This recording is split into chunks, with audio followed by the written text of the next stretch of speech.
Kaşgarlı Mahmut. İlk sözlük bilimcimiz, ilk dil bilginimiz. İlk sözlüğümüz Divan-ı Lügat-ı Türk'ün yazarı. Bütün Türk illerini dolaşıp Türk toplulukları arasında yaşayarak onların söz varlığını, sözlü edebiyat ürünlerini yazıya geçirmekle 1000 yıl öncesinden binlerce yıl sonrasına ulaşmasını sağlayan ilk derlemecimiz. Hakaniye lehçesiyle Uygur, Oğuz, Kıpçak, Türkmen, Kırgız, Çiğil, Yağma, Argu ve diğer Türk soylu halkların lehçelerini Türk adı altında toplayarak eserine Divan-ı Lügat-ı Türk, yani Türk lehçelerinin sözlüğü adını veren ilk Türkoloğumuz.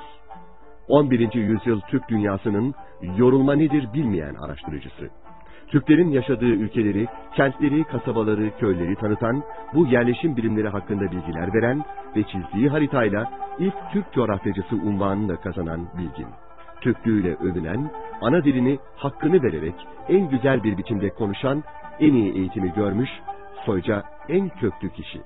Türklerin en iyi kargı atanı. Doğu Karahanlı Devleti'nin Hakanı Muhammed Buğra Han'ın torunu, Veliaht Hüseyin Çağrıtigi'nin oğlu. Karahanlı Hanedanı'nın şehzadesi Kaşgarlı Mahmut. Ve Kaşgarlı Mahmut'un yaklaşık 20 yılda topladığı malzemeyi 2 yıl üzerinde çalışarak kaleme aldığı Divan-ı Lügat-ı Türk. Türk dilinin ilk sözlüğü, Türkçenin ilk dil bilgisi kitabı.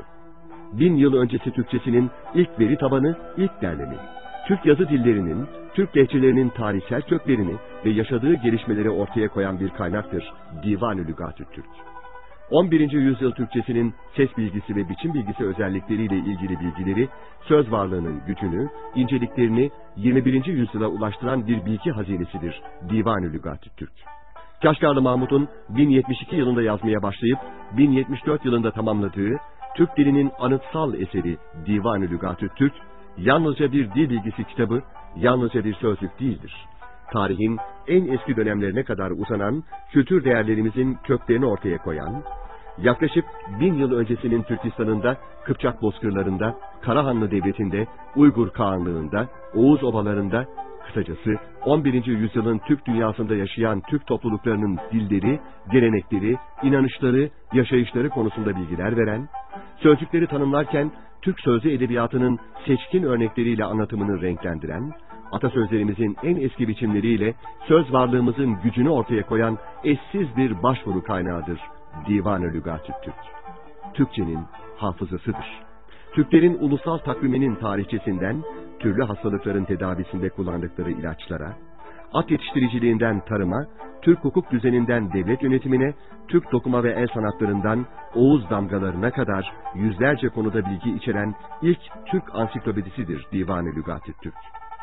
Futbolun atası sayılabilecek tepük oyununun ilk bilgilerini günümüze ulaştıran, 1000 yıl önce Türk çocuklarının oynadığı tepüyü bizlere tanıtan, Türklerin yüzlerce yıldır ütüyü kullandığını ve ütülü giysilerle dolaştığını yazan, Alper Tunga öldü mü, Issız Acun kaldı mı dizelerinin de yer aldığı sözlü edebiyat ürünlerimizin örneklerini yüzlerce yıldır yaşatan, Mars gezegeninin Türkçedeki adının Bakır Sukum, Jüpiter'in Türkler arasındaki adının Erenfüz olduğunu bildiren, Türkçenin Arapça kadar zengin bir dil olduğunu göstermek ve Araplara Türkçeyi öğretmek amacıyla kaleme alınan ilk Türkçe dil öğretim kitabıdır Divan-ı Lügat-ı Türk.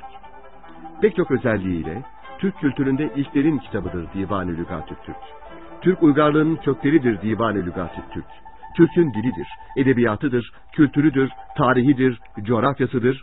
Kısacası Divan-ı Lügat-ı Türk, Türk'ün kendisidir. Yüzyıllar sonra bu kültür hazinesinin elimizdeki tek nüshasının bulunuşu, yayımlanışı, çevirisi, işlenmesi, dilimizin tarihinin yeniden yazılmasını sağlamıştır. Bu büyük eseri bizlere kazandıran Ali Emiri Efendi'yi, Kilisi Muallim Rıfat'ı, Besim Atalay'ı saygıyla, rahmetle anıyoruz. Ali Emiri Efendi'nin 33 altına satın aldığı Divan-ı Lügat-ı Türk, 16.000 kitabını bağışlayarak kurduğu Millet Kütüphanesi'nde yaklaşık 100 yıldır sergileniyor. Ve Divan-ı Lügat-ı Türk'ü bizlere armağan bırakan Kaşgarlı Mahmut bugün 1000 yaşında.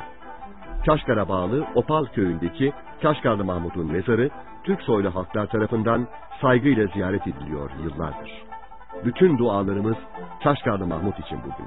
1000. doğum yılında saygıyla, rahmetle, minnetle anıyoruz Kaşgarlı Mahmut'u. 1000 yaşa Kaşgarlı Mahmut, binler yaşa.